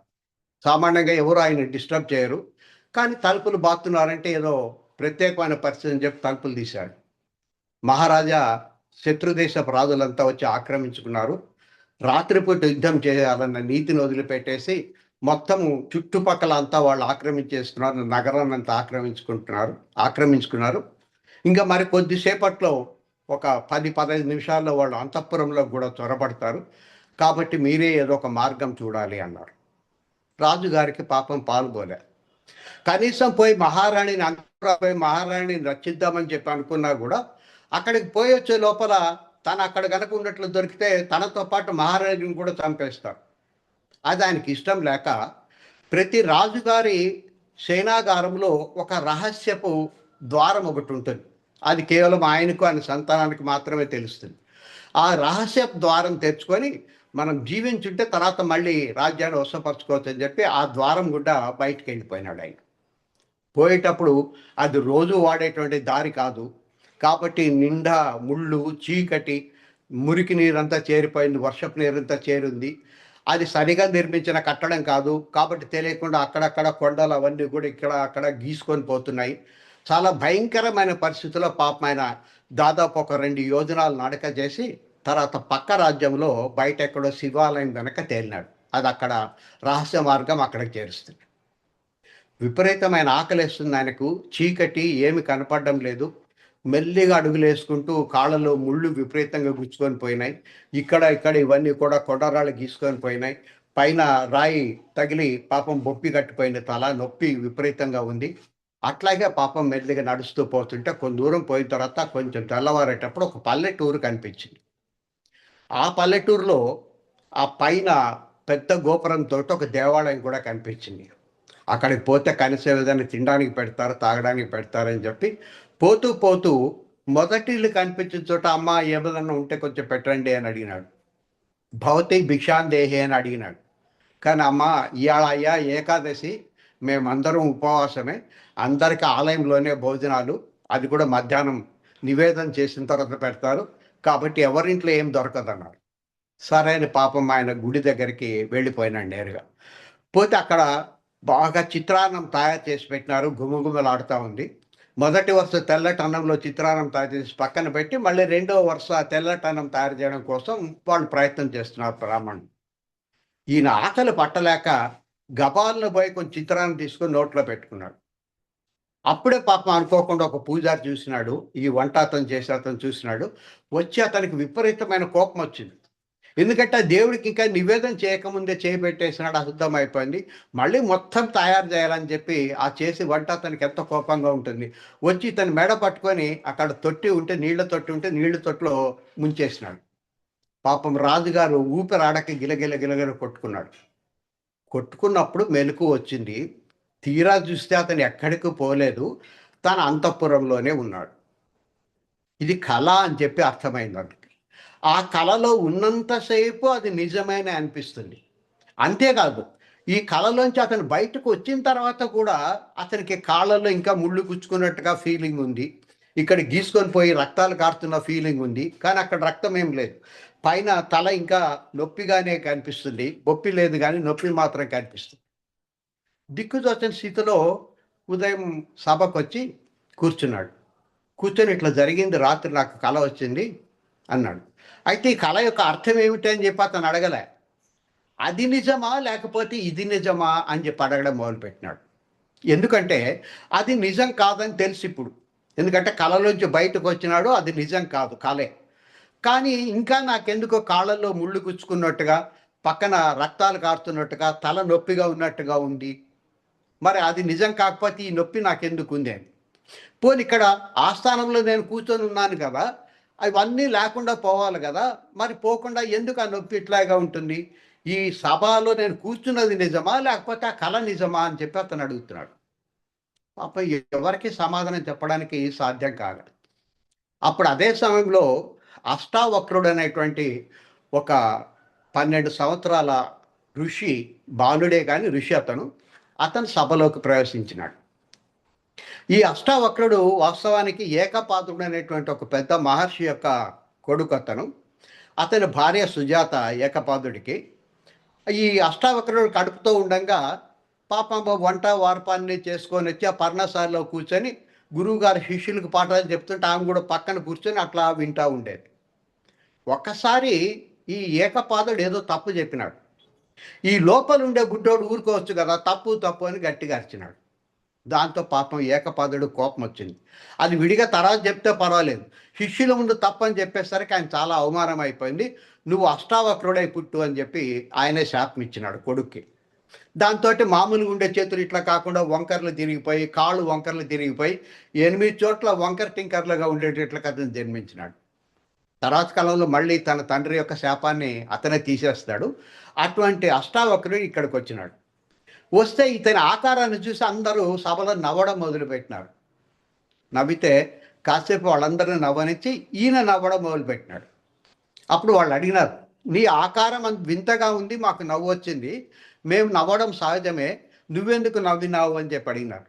అంటే మీరు పైనుండి ఆకారాన్ని చూస్తున్నారు, దీనికి 8 వంకర్లు ఉన్నాయని చెప్పి మీరు నవ్వుతున్నారు, మీకు 96 వంకర్లు నాకు లోపల కనిపిస్తూ ఉన్నాయి, అందుకని నాకు నవ్వు వచ్చింది అన్నాడు. దాంతో మహారాజుకి అర్థమైపోయింది, ఈయన మామూలు వాడేం కాదు, చాలా గొప్ప యోగి అని చెప్పి, అయ్యా నాకు వచ్చినటువంటి కళ ఇది, పరిస్థితి ఏమిటి నాకు అర్థం కావడం లేదు, నేను కళ గురించి అడగడం లేదు, అది కళ అసత్యమని నాకు తెలుసు, కానీ ఇక్కడికి వచ్చిన తర్వాత కూడా నాకు ఇంకా నొప్పులు, ఆ ముళ్ళు గుచ్చుకున్నవి కనిపిస్తూ ఉన్నాయి, అది సత్యమా ఇది సత్యమా అని అడిగినాడు. అంటే మహారాజా, ఆ రెండూ కూడా సత్యాలు కాదు. నీకు వచ్చిన కళ సత్యం కాదు. ఇప్పుడు నువ్వు ఇక్కడ ఆస్థానంలో కూర్చొని కబుర్లు చెప్తున్నానని చెప్పి అనుకుంటున్నావే, ఇది కూడా సత్యం కాదు. మరి సత్యం ఏమిటంటే నువ్వు నీ నిజ స్వరూపం మాత్రమే సత్యము. ఎందుకంటే ఆ కళలో నువ్వు ఉన్నావు, ఇప్పుడు ఇక్కడ నువ్వు ఉన్నావు. అక్కడ కళలో ఉండినప్పుడు కళ అసత్యమని మెలకు వచ్చిన తర్వాత నీకు తెలిసిపోయింది, కానీ ఇప్పుడు కూడా నువ్వు ఉన్నావు. ఇక్కడికి వచ్చిన తర్వాత కూడా ఇది సత్యమా కాదా అని నువ్వు అడుగుతూ ఉన్నావు, అంటే సంశయిస్తున్నావు. కానీ నీవు ఎవరైతే ఉన్నావో అది మాత్రం శాశ్వతమైనది. ఒక్కసారి కళ్ళు మూసుకొని నువ్వెవరో తెలుసుకోవడం కోసం ప్రయత్నం చేయి. ఒక 10 సంవత్సరాలప్పుడు నువ్వు ఎట్లా ఉన్నావో ఒకసారి నీ ఆకారాన్ని గుర్తు తెచ్చుకో. అప్పుడు నీకుండే ఆలోచనలు ఏమున్నాయని గుర్తు తెచ్చుకో. 1 నిమిషం ఆగిన తర్వాత నీకు 20 సంవత్సరాలు వచ్చినప్పుడు నీ ఆకారం ఎట్లుందో గుర్తు తెచ్చుకో. అప్పుడు నీ ఆలోచనలు ఎట్లా ఉన్నాయో గుర్తు తెచ్చుకో. మళ్ళీ ఒక 20 సంవత్సరాలు ముందుకు జరిగే నీ ఆకారం ఎట్లా ఉంది, నీ ఆలోచనలు ఎట్లా ఉన్నాయి గుర్తు తెచ్చుకో. కాలం మారే కొద్దీ నీ ఆకారం మారిపోతుంది, నీ ఆలోచనలు మారిపోతున్నాయి. కానీ లోపల మారకుండా ఉండేది ఒకటి ఉందే, అది మాత్రమే సత్యము. ఇదంతా కూడా కలే అని చెప్పన్నాడు. నువ్వు రాత్రిపూట కన్నది కలే, ఇది కూడా కలనే. కాకపోతే ఈ కళ దీర్ఘకాలికమైన కళ, ఈ కళ సామూహికమైన కళ. నీకు రాత్రి వచ్చిన కళ నీకొక్కడికే వచ్చింది, మాకందరికి రాలేదు. కానీ ఇప్పుడు నువ్వు సభలో కూర్చొని ఈ సమావేశాన్ని ఏర్పాటు చేసినానని అనుకుంటున్నావే, ఈ సభలో ఉండేవాళ్ళు, ఈ సామంతులు, వీళ్ళందరూ కూడా, మంత్రులు కూడా అందరూ ఒకేసారి ఇదే కళనే కంటున్నారు. అందుకని ఇది సామూహికమైనటువంటి కళ. అంతేకాదు అతి దీర్ఘకాలికమైన కళ. నువ్వు కొంతకాలం పరిపాలన చేసినట్లు, తర్వాత నీకు వృద్ధాప్యం వచ్చినట్లు, తర్వాత నువ్వు అరణ్యాలకు పోయి వానప్రస్థం తీసుకున్నట్లు, సన్యాసం తీసుకున్నట్లు, తర్వాత శరీరాన్ని వదిలిపెట్టినట్లు, తర్వాత మళ్ళీ స్వర్గానికో నరకానికో పోయినట్లు, మళ్ళీ ఇంకొక జన్మ ఎత్తి ఇంకొక చోట పుట్టినట్లు, ఇవన్నీ కూడా కళలోని భాగమే. అనేక వేల సంవత్సరాల నుంచి, అనేక జన్మల నుంచి ఈ కళను ఇట్లాగే కంటా ఉన్నావు. కాబట్టి నువ్వు చేయాల్సిన ప్రయత్నం ఏమిటంటే, నువ్వు రాజర్షిగా ఉండి బ్రహ్మర్షిగా మారాలనుకున్నట్లయితే ఈ కళలోంచి బయటపడే ప్రయత్నం చేయాలి అని చెప్పినాడు. ఆ ప్రయత్నానికి నాకు ఉపయోగపడేది ఏమున్నాయి చెప్పండి అని చెప్పి రాజు అడిగినాడు, జనక మహారాజు. ప్రపంచంలో పరమాత్మ గురించి, భగవంతుడి గురించి, దేవుడి గురించి చెప్పేటువంటి అనేక వేల వేల లక్షల గ్రంథాలు ఉన్నాయి అన్ని మతాల్లో. కానీ ఈ కళలోంచి బయటపడడానికి ఉపయోగపడే గ్రంథాలు మూడే మూడు ఉన్నాయి. వాటినే ప్రస్థాన త్రయము అని చెప్పి పిలుస్తారు. అంటే ఈ ప్రస్థానాన్ని లేక ఈ కళను ముగించి మెలకువ, నిజమైనటువంటి మెలకువ తీసుకొచ్చే దానికోసం ఉపయోగపడతాయి కాబట్టి ప్రస్థాన త్రయం అంటావు. ఆ మూడు ఏమిటంటే, ఒకటి ఉపనిషత్తులు, అంటే ఒక ఉపనిషత్తు అని అర్థం కాదు, ఉపనిషత్తులు ఒక రకం. రెండవది బ్రహ్మసూత్రాలు, మూడవది భగవద్గీత. ఈ ఉపనిషత్తులు అర్థం చేసుకోవడం కష్టమే, బ్రహ్మసూత్రాలు అర్థం చేసుకోవడం కష్టమే. కానీ కొంచెం అద్వైత సిద్ధాంతాన్ని అర్థం చేసుకొని నువ్వు భగవద్గీతను కనుక పట్టుకున్నట్లయితే శ్రీకృష్ణుడు చాలా సులభంగా దాన్ని అర్థమయ్యేటట్టుగా చెప్పడం మాత్రమే కాకుండా, ఈ నిజ జీవితంలో ఉంటూనే, సాంసారిక జీవితంలో ఉంటేనే సన్యాసం తీసుకోవాల్సిన అవసరం ఏమాత్రం లేకుండానే ముక్తిని పొందడానికి ఒక అవకాశాన్ని కల్పించినాడు. అందుకని పూర్తిగా అద్వైత సిద్ధాంతాన్ని ముందు అర్థం చేసుకొని జాగ్రత్తగా భగవద్గీతను చదవడం మొదలుపెట్టు. నీకు అప్పుడు ఈ కళలోంచి శాశ్వతమైన ముక్తి వస్తుంది. యాక్చువల్గా ముక్తి అంటే అదే, నువ్వు బయట పడ్డం మాత్రమే అని ఆయన చెప్పి ముగించినాడు. అంతేకాకుండా శంకరాచార్యులు తర్వాత కాలంలో మనకు ఉపయోగపడడం కోసం నిర్వాణ షట్కం అనే దాన్ని ఒకదాన్ని రచించినాడు. నీ నిజ స్వరూపం ఏమిటి, నువ్వు ఏమి అవును ఏది కాదు, ఇదివరకే మనం ప్రాక్టీస్ చేస్తున్నాం. నేను శరీరం కాదు, మనసును కాదు అనేది మనం ప్రాక్టీస్ చేస్తున్నాం. అంతేకాదు బయట కూడా నువ్వు ఏమేం కాదు అని చెప్పడం కోసం నిర్వాణ షట్కం అనే దాన్ని శంకరాచార్యుడు ప్రతిపాదించినాడు. ఐ థింక్ టైం ఉంది, నేను ఒక్కసారి దాన్ని ప్లే చేసి చూపిస్తాను. అది యూట్యూబ్లో కూడా మీకు అందుబాటులో ఉంటుంది. క్లాస్ అయిపోయిన తర్వాత నేను దాని లింక్ను మీకు పెడతాను, ఒక్కసారి మీకు జనక మహారాజు రామాయణ కాలంలో ఉన్నారు కదా. అవునమ్మా. జనక మహారాజు భగవద్గీత గురించి ఎలా చెప్పారు? ఆయనక భగవద్గీత అనేది మీరేమనుకుంటున్నారంటే ఇప్పుడు మాత్రమే జరిగింది అని చెప్పి అనుకుంటున్నారు. వాస్తవానికి కొంతమంది ఋషులు ఉన్నారు, వాళ్ళు దాదాపు 17 మంది రామచంద్రమూర్తులను చూసినారంట. అంటే అర్థం చేసుకోండి, ఇదంతా ఎప్పటికప్పుడు రిపీట్ అవుతూనే ఉంటుంది అని చెప్పి అర్థం. 17 మంది రామచంద్రమూర్తులు చూసినారు, 17 మంది రావణాసురుడి వదలను చూసినారు అంటే ఇది ఎప్పటికప్పుడు ఈ సినిమా రిపీట్ అవుతానే ఉంటుందని అర్థం. కాబట్టి ఆయన డైరెక్ట్గా భగవద్గీత అని చెప్పలేదు, ఆయనే సొంతంగా ఒక గీత అని చెప్పినాడు. దాన్నే అష్టావక్ర గీత అని చెప్పి అంటారు. అయితే మనకు అష్టావక్ర గీత అంత తేలిగ్గా అర్థం కాదు కాబట్టి నేను భగవద్గీత అనే మాట వాడినాను. మీకు యూట్యూబ్లో అష్టావక్ర గీత కూడా దొరుకుతుంది, కావాలంటే దాన్ని పట్టుకోండి. ఆయన సొంతంగా చెప్పిన గీత అదే అష్టావక్ర గీత. భగవద్గీతలో చెప్పింది అక్కడ కూడా ఉంటుంది, కాకపోతే కొంచెం క్లిష్టంగా ఉంటుంది. ఓకేనా? Okay sir, thank you sir.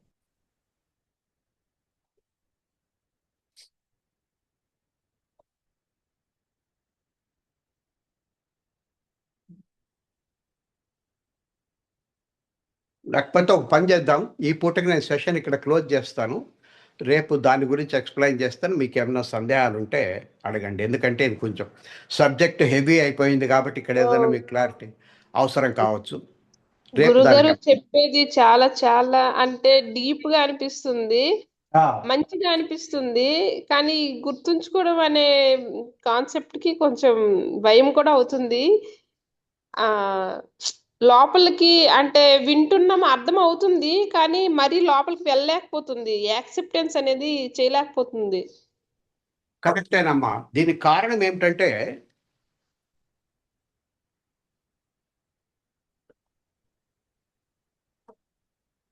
ప్రపంచం పట్ల మనకు ఇప్పటి వరకు ఉండేటువంటి అవగాహన వేరు. మనకే కాదు, శాస్త్రవేత్తలకు కూడా. శాస్త్రవేత్తలు ఎంతసేపు వస్తువుల గురించి విశ్లేషణ చేసేవాళ్ళు. బంగారం అంటే ఏమిటి, వెండి అంటే ఏమిటి, బొగ్గు అంటే ఏమిటి, రత్నం అంటే ఏమిటి. అట్లాగే మనం కూడా రకరకాలైన కూరగాయలు, పండ్లు, వీటి గురించి మనం ఎప్పుడప్పుడు తెలుసుకుంటాం. వస్తు ప్రపంచం గురించి తెలుసుకుంటున్నామే తప్ప దాని వెనక ఉండేటువంటి మూలమైన శక్తిని గురించి మనం ఇంకా పెద్దగా తెలుసుకోలేదు. కానీ శాస్త్రవేత్తలు తెలుసుకుంటున్నారు శక్తిని గురించి. దాన్ని విద్యుత్ శక్తిని, అయస్కాంత శక్తి అని, చలన శక్తి అని, శబ్దశక్తి అని వాళ్ళు కొంతవరకు ముందుకు పోయినారు. అయితే ఇంకా ఆ రెండింటి వెనక ఉండేటువంటిది ఒకటి ఉంది, చైతన్యము.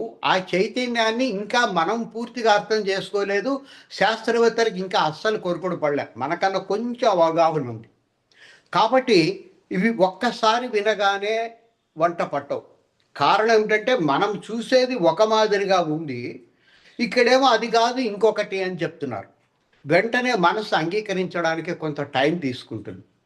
అందుకని నేను ఈ సైన్స్ సిద్ధాంతాన్ని సైంటిస్టులు చెప్పేదాన్ని కూడా ఎందుకు చెప్తానంటే, మనం ఎవరు చెప్పినా విన్నా వినకపోయినా సైంటిస్ట్ చెప్తే చచ్చినట్టుగా వింటాం, ఆ ఇతర దేశస్తులు చెప్తే తప్పినట్టుగా ఉంటాం. కాబట్టి వాళ్ళ అనుభవాలు ఎందుకు ఇక్కడ జోడించి మిమ్మల్ని కష్టపెడుతున్నానంటే, అంత పెద్ద సైంటిస్టులు కూడా అంగీకరిస్తున్నారంటే ఇది నిజమై ఉండాలి అని అనుకొని మన మనసుని మెల్లిమెల్లిగా అంగీకరింపజేసుకోవాలి. అట్లా చేసుకోవాలంటే ఒక్కసారి వినగానే ఇది అర్థమయ్యేది కాదు, చాలాసార్లు వినాల్సి వస్తుంది. అందుకనే పుస్తకం కొనుక్కొనన్నా చదవండి, లేదా ఇవి మొత్తం అయిపోయిన తర్వాత రికార్డ్స్ అన్నీ అయిపోయిన తర్వాత మళ్ళీ ఒకసారి గ్రూప్లో పెడతాను, మళ్ళీ మళ్ళీ మళ్ళీ చూడండి. ఎప్పుడో ఒక్కసారి మెల్లిగా మీకు సత్యం అవగాహనలోకి వస్తుంది. చెప్పమ్మా, మధ్యలో ఏదో సరే చెప్పేది. గురుగారు, ఇంకొకటి ఏంటంటే 5000 ఇయర్స్ తర్వాత ఎవ్రీ టైం కూడాను మనది రిపిటేషన్ అవుతుంది. అంటే సత్యయుగము, త్రేతయుగం, ద్వాపర యుగం, కలియుగం అనేది ఎవ్రీ 5000 ఇయర్స్ కి రిపిటేషన్ అవుతుందని ఒకరు చెప్తున్నారు. ఒకరంటే ఒక సంస్థ వాళ్ళు చెప్తున్నారు. అది నిజమేనా గురువుగారు? అంటే ఇప్పుడు మీరు చెప్తున్నారు కదా, ఎంతో మంది రాముల వారు వచ్చారు, ఎంతో మంది రామనాశ్వరాలు వచ్చారు అని చెప్తున్నారు కదా, అది కరెక్టేనా గురువుగారు? ఒక చిన్న అమెండ్మెంట్ అమ్మా, మీరు చెప్పిన దాంట్లో కొంత ప్రాబ్లం ఉంది. యాక్చువల్గా మన కలియుగం యొక్క జీవిత కాలం ఎంత అంటే 4320 సంవత్సరాలు. ఇది 43,200 సంవత్సరాలు. ఎంత? 4,32,000. ఇది కలియుగం. మనకిప్పుడు 5,000 సంవత్సరాలు ఇంకా పూర్తి కాలే, 20వ శతాబ్దంలోనే ఉన్నాం. ఇది ఒక వంతు అయితే దీనికి ముందు కట్టినటువంటి యుగాన్ని ద్వాపర యుగం అంటారు. ద్వాపరం అంటే 2 అని చెప్పి అర్థం. అంటే దీనికి రెండింతలు అని చెప్పి అర్థం. ఇది ప్లస్ రెండింతలు. దానికంటే ముందుండే యుగము త్రేతాయుగము. త్రే అంటే 3 అంటే 3, అంటే దానికి 3 రెట్లు అని చెప్పి అర్థం. దానికి ముందుండేటువంటి యుగము కృతయుగం, అది 4 రెట్లు ఎక్కువ. లేక ఈ మొత్తానికి 4 + 3 7 + 2 9, 1 10. దీనికి ఇంకొక 0 గనక చేర్చినట్లయితే దీన్ని మహాయుగము అని చెప్పి అంటారు. అంటే 4 యుగాలు గడిచిపోయినట్లయితే ఒక మహాయుగం. ఈ మహాయుగము బ్రహ్మదేవుడికి ఒక పగలు. మళ్ళీ ఇట్లాంటి ఒక మహాయుగం గడిచినట్లయితే బ్రహ్మదేవుడికి ఒక రాత్రి. ఆయనకు కూడా 100 సంవత్సరాలే, కానీ మన 100 సంవత్సరాలు కాదు, ఆయనకు ఈ లెక్క ప్రకారం ఉండే 100 సంవత్సరాలు. కాబట్టి ఇట్లాంటివి ఎన్ని గడిస్తే ఒక బ్రహ్మ యుగం అవుతుందో తెలుసుకోండి. ఆయనకు 100 సంవత్సరాలు వచ్చిన తర్వాత ఆ బ్రహ్మ కూడా శరీరాన్ని వదిలేస్తాడు. ఇంకొక బ్రహ్మ వస్తాడు. రాబోయే కాలంలో ఆంజనేయ స్వామి బ్రహ్మగా పదవి తీసుకుంటాడు. బ్రహ్మ అనేది ఒక పదవి. అయితే ఇంతకాలం ఆయన పదవిలో ఉన్నందుకు సంతోషించి శివుడు ఏం చేస్తాడంటే ఆ బ్రహ్మ యొక్క కపాలాన్ని తన మెడలో వేసుకుంటాడు. శివుడి మెడలో ఎన్ని బ్రహ్మ కపాలాలు ఉన్నాయో ఊహించుకోండి. అంటే ఎన్ని యుగాలు ఇట్లా గడిచిపోయినాయో చూసుకోండి. ఈ అన్ని యుగాలలో కూడా ఇదే సినిమానే మళ్ళీ తిరిగి తిరిగి కొద్ది మార్పులతోటి ఎప్పుడు జరుగుతూ ఉంటుంది. అందుకనే కొంతమంది ఈ అతి దీర్ఘకాలం ఎవరైతే జీవించున్నారో వాళ్ళు ఈ రామచంద్రుడు 17 సార్లు జన్మించడం లేదు, వాళ్ళు చూడగలిగినారు. అయితే మనకుండేటువంటి కాలమానం వేరు. పై లోకాలకు పోయే కొద్దీ కాలమానం యొక్క పరిమాణం క్రమక్రమంగా పెరుగుతూ ఉంటుంది. కాబట్టి మొత్తం మనకు ఒక మహాయుగం అయితే బ్రహ్మదేవుడికి ఒక పగలు మాత్రమే అని గుర్తుపెట్టుకోండి. కాబట్టి అది జరిగిన మాట నిజమే. అది మీకు అర్థం కావాలంటే మనకు రామచంద్రుడికి విశ్వామిత్రుడు చెప్పినటువంటి అమ్మాయి పుస్తకం పేరేంటి మర్చిపోయాను. కాదు, రామచంద్రుడు యోగ వాసిష్టం అమ్మా, ఎగ్జాక్ట్లీ. యోగ వాసిష్టం కనుక చదివినట్లయితే ఈ సృష్టి ఎన్నిసార్లు రిపీట్ అయిందనే దాంట్లో అర్థం అవుతుంది. కానీ చాలా చాలా కాంప్లికేటెడ్గా ఉంటుంది, దాని జోలికి పోవద్దండి. కానీ యోగ వాసిష్టం చదివితే మనకు తెలుస్తుంది. ఇది మొదటిసారి కాదు, ఈ సినిమా 2-3 సార్లు ఆడింది అన్న సంగతి మనకు అర్థమవుతుంది. మరి సత్యయుగం ఎన్ని సంవత్సరాలు? 5000 years అనేది సత్యయుగం అంటే అమ్మా, సత్యయుగాన్ని దీన్ని 4తో హెచ్చింపు చేస్తే సత్యయుగం, అదే కృతయుగం. దీన్ని 3తో హెచ్చింపు చేస్తే త్రేతాయుగం, 2తో హెచ్చింపు చేస్తే ద్వాపర యుగం, 1తో హెచ్చింపు చేసినట్లయితే కలియుగం, అన్ని కలిసినట్లయితే మహాయుగం. ఇప్పుడు మనం కలియుగం లాస్ట్ లో ఉన్నాము. లాస్ట్ లో లేమమ్మా, మధ్యలోనే ఉన్నాము. 5000 మధ్యలో యుగాంతం ఏం జరగదు, కానీ యుగ సంధులు ఏర్పడతాయి. చాలా ఇబ్బందులు వచ్చి మళ్ళీ గందరగోళమే, కొంచెం అడ్జస్ట్మెంట్ అనేది జరుగుతుంది. కానీ ఇంకా ఇప్పటికే అంతం కాదు, ఇది 5000 సంవత్సరాలు మాత్రమే కాబట్టి ఇప్పట్లో అయిపోదు. కానీ యుగ సంధులు మాత్రం ఏర్పడతాయి. ఈ సంవత్సరం కొంచెం ప్రమాదకరమైన సంవత్సరమే. అన్నిటికీ రామనామమే గట్టిగా పట్టుకొని ఉండండి. అదే ఇప్పుడు బ్రహ్మకి అంటే మన భగవద్గీతలో కూడా చెప్పారు కదా, ఎప్పుడైతే యుగాంతం అవుతుందో అప్పుడు శ్రీకృష్ణుడు జన్మించి మనకి అంటే ఎవరెవరు కాదు, అందరూ అజ్ఞానంలోకి వెళ్ళిన తర్వాతనే జ్ఞానం అనేది నేర్పించబడుతుంది అని మనకు చెప్తుంటారు కదండి గురువు గారు. చిన్న పొరపాటు చేస్తున్నారమ్మా. యుగాంతం అయినప్పుడు కాదు, ఎప్పుడెప్పుడైతే ధర్మము క్షీణిస్తుందో, అంటే ఇంకా యుగాంతం కాకముందే ధర్మం క్షీణించినప్పుడు సంభవామి యుగే యుగే అన్నాడు. యుగాంతంలో కాదు, యుగంలో ఉన్నప్పుడే ఆయన వస్తుంటాడు, మధ్యలో వచ్చి సరి చేసిపోతుంటాడు. అవును.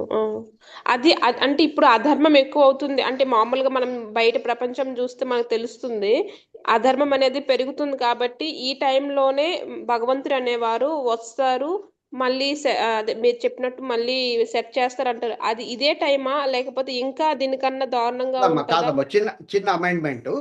ఈ అధర్మము పూర్తి పెచ్చు మీరిపోయినప్పుడు ఒక కల్కి అవతారం అనేది వస్తుంది. అయితే ఈ లోపల చిన్న చిన్న మార్పులు చేయడం కోసం చిన్న అవతారాలు కొన్ని వస్తాయి. అవి కల్కి అవతారం కాదు, ఫైనల్ అవతారం మాత్రం కాదు. ఈ లోపల చిన్న చిన్న అవతారాలు వచ్చి కొంత సర్దుబాటు చేస్తూ ఉంటాయి. ఉదాహరణ కోసం మనకు చెప్పేటువంటి దశావతారాల్లో మోహిని అవతారం ఎక్కడ లేదు కదా. దశావతారాల్లో మోహిని అవతారాన్ని ఎప్పుడు చెప్పాం విష్ణువుకి. కానీ అట్లా అవసరమైనప్పుడు ఒక చిన్న అవతారాన్ని ఆయన తీసుకుంటాడు. అట్లాంటి అవతారాలు చాలా ఉన్నాయి. అట్లాంటి మధ్యలో వచ్చి యుగ సంధి అప్పుడు ఇట్లాంటివి వస్తాయి. యుగాంతం అప్పుడు మాత్రం కల్కి వస్తాడు. అదే గురుగారు, ఇంట్లోని భగవద్గీత ఫోటో కానీ ఫ్రేమ్ కానీ ఉండకూడదు అంటారు, అది నిజమేనా గురుగారు? ఎవరమ్మా చెప్పింది భగవద్గీత ఫ్రేమ్ ఉండాల్సిందే? అది ఇది అంటే చాలా కొంతమంది మంది ఉండాలి అని చెప్తున్నారు, చాలా మంది అదే ఇలా అని చెప్తున్నారు. అదే తెలియక అడుగుతున్నాను గురుగారు. అంతేకాకుండా ఇంకొక పెద్ద అన్యాయం ఏం చేస్తున్నారంటే, ఎవరైనా చనిపోయినప్పుడు మాత్రమే భగవద్గీతను పెడుతున్నారు, మాత్రమే ప్లే చేస్తున్నారండి. అది దాంతో మనకేం అనుమానం వస్తుందంటే భగవద్గీత పెట్టారంటే ఎవరో పోయినారు అని చెప్పి అర్థం. అది కేవలం చావుకు సంబంధించినవి. ఆ వీధిలో కూడా పోకుండా తప్పించుకొని పోతున్నాం. దయచేసి పొరపాట్లు చేయొద్దండి. తప్పనిసరిగా రోజు భగవద్గీతను కొంచెమన్నా వింటా ఉండండి. కాబట్టి అద్వైతాన్ని అర్థం చేసుకోవడం కోసం ప్రయత్నం చేయండి, అంతేగాని భగవద్గీతను మిగిలినవి ఏ గ్రంథం ఉన్నా లేకపోయినా పర్వాలేదు, కానీ భగవద్గీత కంపల్సరీగా ఉండాలి. ఇంట్లో ఒక్క శ్లోకమైనా చదువుకోవాలి. అంటే ఆ భగవద్గీత బొమ్మ ఉంటది కదా సార్, 7 అవి, అది ఆ బొమ్మ ఇంట్లో ఉండకూడదని చాలా మంది అంటున్నారు. అది ఎందుకంటున్నారంటే వాళ్ళకు దాని భావం ఏమిటి అని అర్థం కాక అంటున్నారు. ఒక్క నిమిషం ఉండండి, చెప్తాను.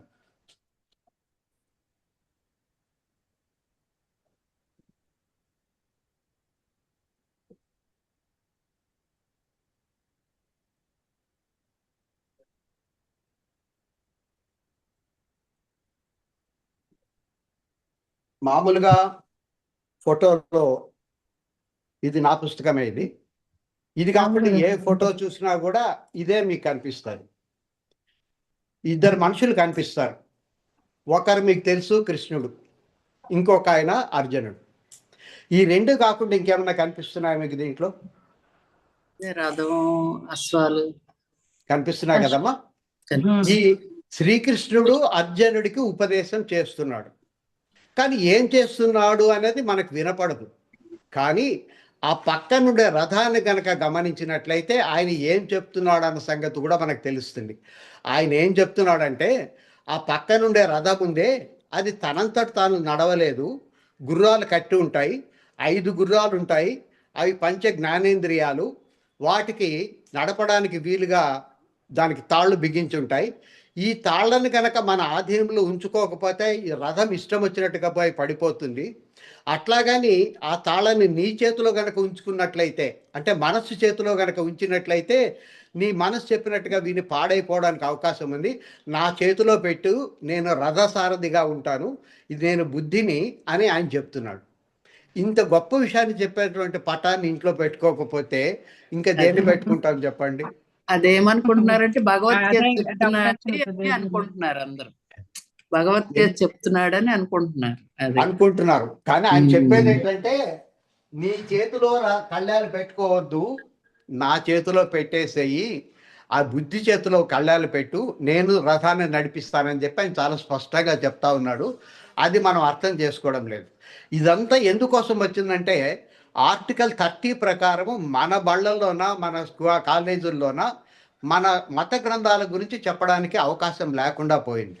అవును అదే గురువు గారు, ముస్లింలు అది మనకి యాక్సెప్టెన్స్ ఎప్పుడు వస్తుంటే చిన్నప్పటి నుంచి అవే స్టోరీస్ వింటే మనం అర్థం చేసుకోగలం. మన ఎగ్జాక్ట్లీ అమ్మా, అట్లా చెప్పే అవకాశం లేకుండా చేసింది ఏమిటంటే ఆర్టికల్ 30.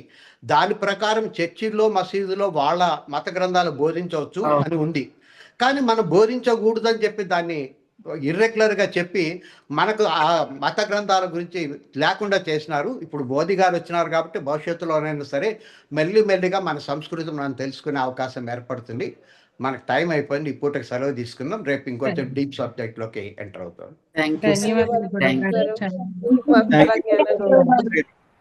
ధన్యవాదాలు.